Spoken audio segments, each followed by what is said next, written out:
Soe ja mõnus. Tahad, et ütlen veel midagi või? Vabadust ettevõtlusega tegeleda, see on juba seaduses, eks ju, kirjas. Aga tegelikult mina räägin väga palju sellest, et paljud, kes alustavad selleks, et saada vabaks ja olla ennast määrata ja olla vaba, eks ju, läbi ettevõtluse.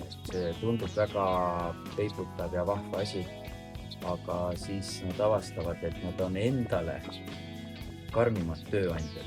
Me oleme tihti kui keegi teine ja väga kerge on tegelikult ettevõtlusesse ära kaduda inimesena.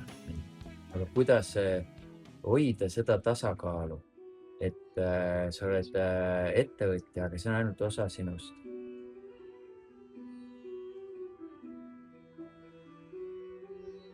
Sa jääd ikkagi inimeseks ja samas, et sulle jääb su vaba aeg. Paljud ütlevad, et nüüd ma olen järsku avastanud 24/7 tööl, eks.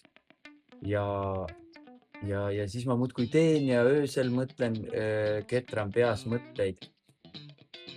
Ja need on konkreetsed oskused tegelikult. Et kuidas enesejuhtimisoskus ja see ei ole ainult ettevõtluses kontekstis, vaid see on ju laiemas kontekstis. Kui sa oled vaba, siis on rohkem emotsioone.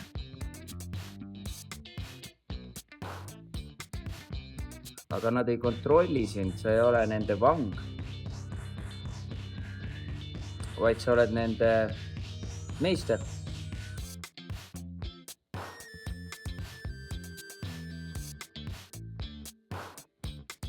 Tegelikult tuleks ikkagi hetkes olla.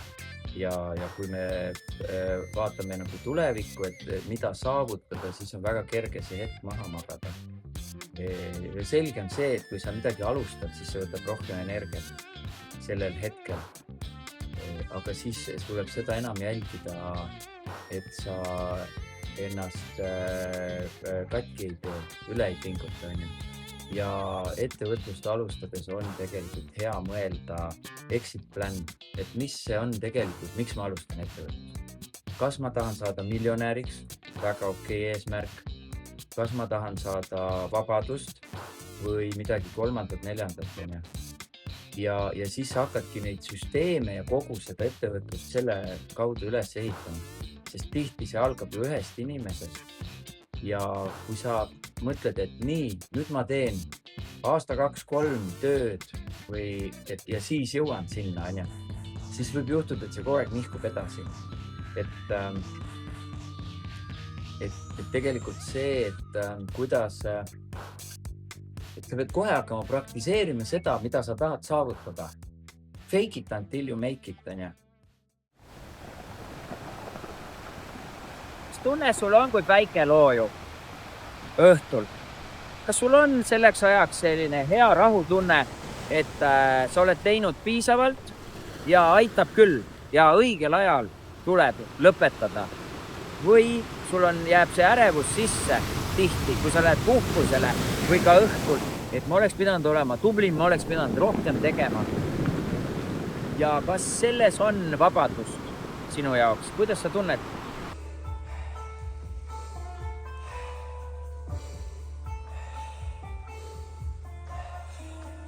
Aidata inimesel meenutada, et miks ta seda teeb, mida ta teeb.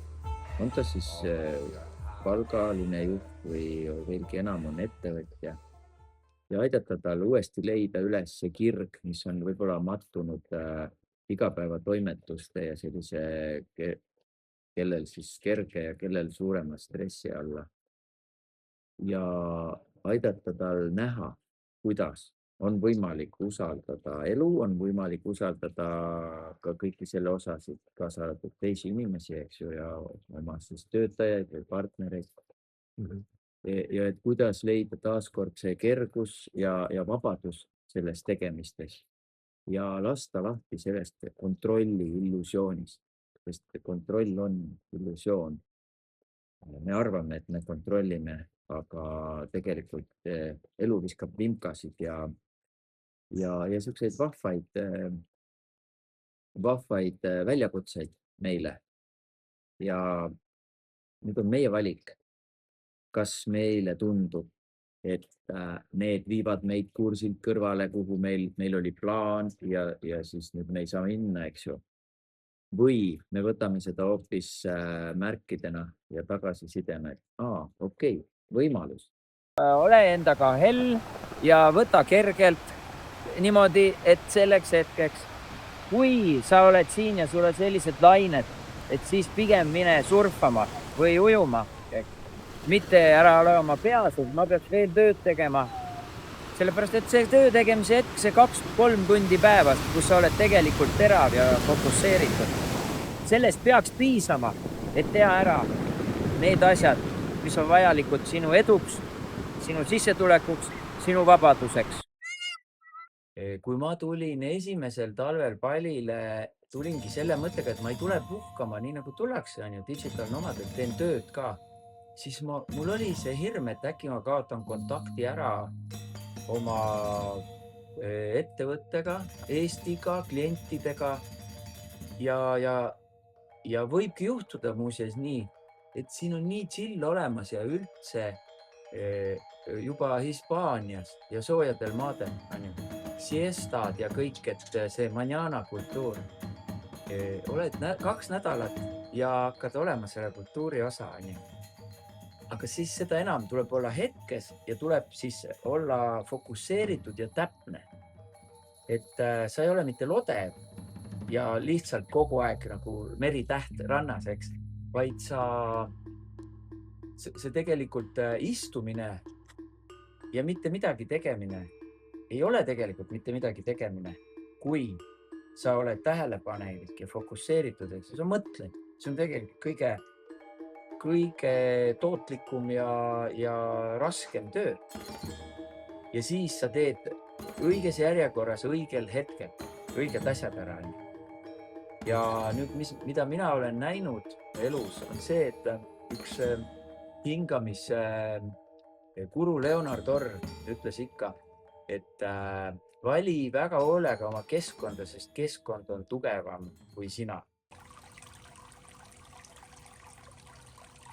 Ka sõbrad on su keskkond, need inimesed, kellega sa suhtled, on ju.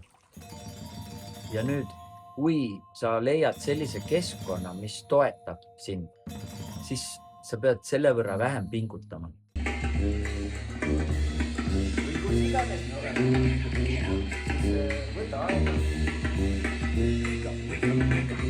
Nad muidugi jõuavad mentori juurde või coach'i või siis sellise otsivad tuge selle pärast, et meil reeglina tihti ei ole kellegagi arutada, lihtsalt ei ole seda peeglit.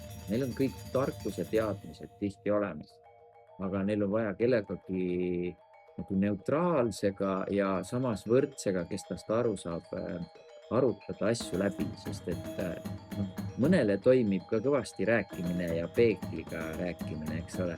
Aga tegelikult teise inimesega rääkimine annab ikkagi rohkem, sest see tagasiside, kui see on mõtestatud, siis see annab uusi ideid.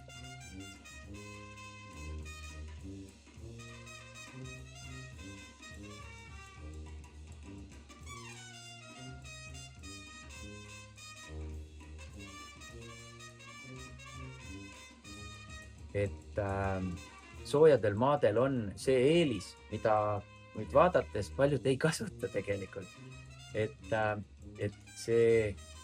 sul ei ole kogu aeg hirmu ära külmuda, nii-öelda.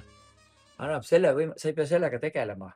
Nüüd sa saad tegelikult rahulikult, lõdvestunult, fokusseerunult tegeleda nende asjadega, mida sul on vaja teha. Nüüd Eestis talvel on vaja lihtsalt veidi rohkem ise tegeleda, et see seisund leida. Et ei ole nii, et saad tööd teha ainult Balil või Hispaanias või kusagil mujal. Lihtsalt see teadlikkus ja meetodite valdamine, mis aitab sul olla keskmes, aga pingutada lõdvestunult. Ja olla sellises kerguses ja vabaduses. Sest sellest algab, et kui sinu eesmärk on näiteks, ütleme ettevõtluskontekstis, siis ettevõtlusvabadus, et läbi oma ettevõtluse ja äri ma saan piisavalt vabadust. Kui sa ei hakka seda kohe praktiseerima ja kohe otsima, et ma teen kõigepealt aastaid rasket tööd ja siis tuleb kergus. Nii see ei käi. Sul on vaja kohe hakata niimoodi elama, nagu sa tahad, et sa elaks. Ja võib-olla see alguses tundub, ja see vajab julgus. Võib-olla see alguses tundub selline, fake, tundubki nagu, et kuidas, mul on nii palju asju on, eks ju, järsku teha, eriti kui ma alustan asju. Miks ma siin palil nii tihti käin, siis põhjus on selles, et ma saan ja ma tahan ka. Ja ma tegelikult ühendan selle vabaduse olla siin ja teha ka tööd.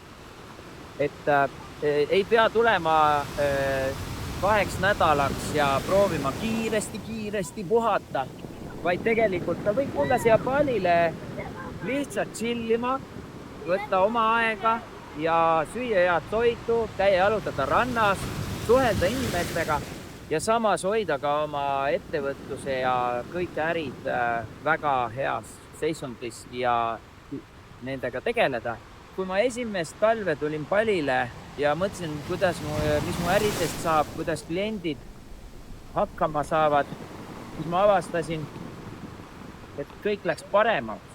Kuna minu seisund läks paremaks, siis läks ka minu suhted paremaks. Ja see oli väga hea õppetund, et kuidas seda teha. Samas on vaja olla teatud hetkega fokusseeritud, teatud hetkel tuleb asjad ära teha.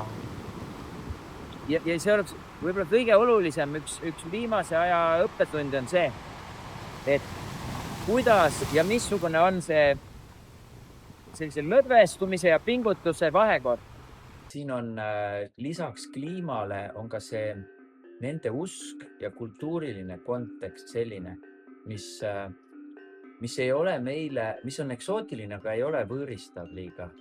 Ja kui sa vaatad nende usundit, mis on tegelikult segu hinduismist ja ka maa usundist, siis tegelikult see ei ole üldse meie, kes me oleme tuntud ateistid, eestlased, see ei ole meie, aga kõik ütlevad ikkagi seda eestlane on, et ma ei ole religioosne, aga ma midagi äkki ikkagi usun, on. Kes usub puuvaime, kes mingisugust universumit või kõrgemat saatust, terve rida väikeseid